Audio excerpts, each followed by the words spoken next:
Okay, in the last video I made a reference to, and we were talking about what is sin, I made reference to the idea of God's glory. And I said I was going to talk about this, do a lesson on God's glory and what are we talking about. In order to do that, this will probably be the most important video I've ever done, or could ever do, because it governs everything. And the question is, what? What is God's mission? What is God's mission? Companies make mission statements. People have mission statements. The purpose of a mission statement is to answer the question, why do they exist? So it guides, guards, governs, answers the question, why do we exist? And that's what a mission statement does. It provides an answer to that question. So whether it's a corporation or a person, they develop or construct a mission statement to form an answer to that question, and the idea is that everything that happens then is meant to be within the confines of the fulfillment of that mission. So let's apply it to God, because God has a mission. He's up to something. He's not just a schizophrenic.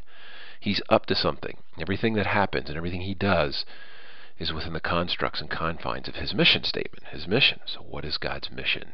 God's mission is his glory. That's what God's mission is, his glory. And you say, great! What does that mean? Good question. His glory has two pieces to it.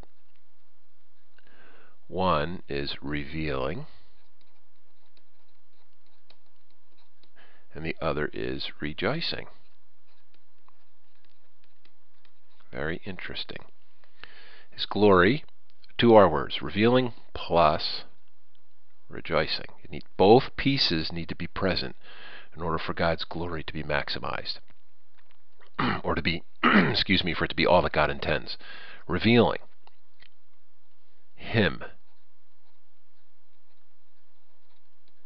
His glory is revealing Him, revealing Himself. Rejoicing us.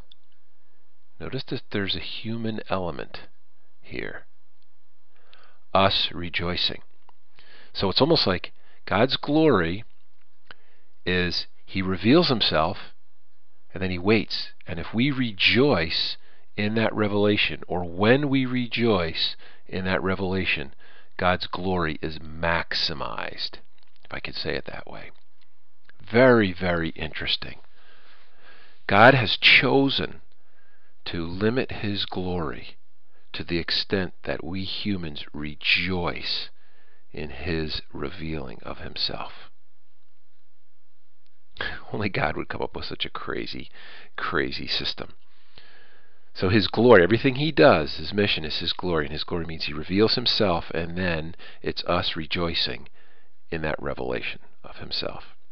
This is why coming out of the garden, God's glory, everything we do will fall short of God's glory, because we're stepping out of a position of union with God. This is what we have. This is our union, right? Union with, we are with God.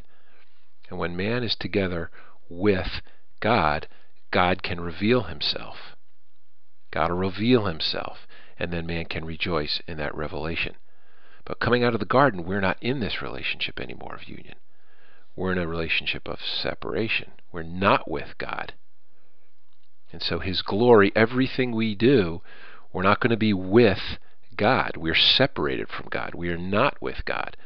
So everything that we do will fall short of His glory.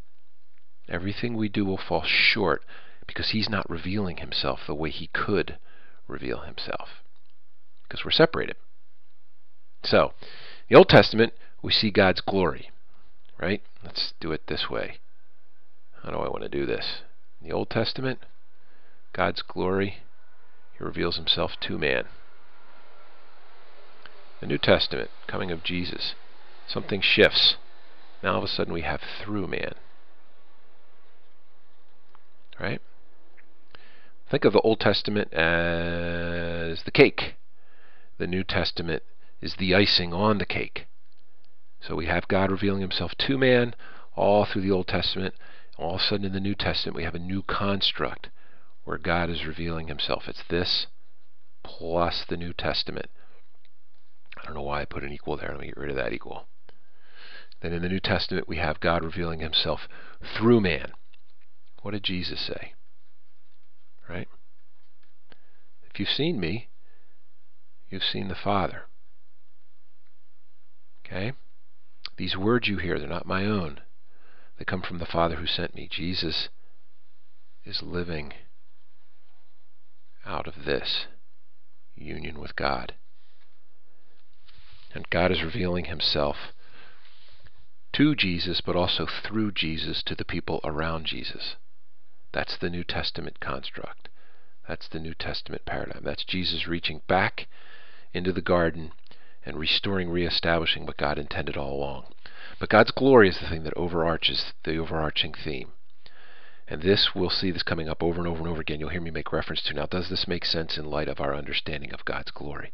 Him revealing himself plus us rejoicing in that revelation. See you in the next video.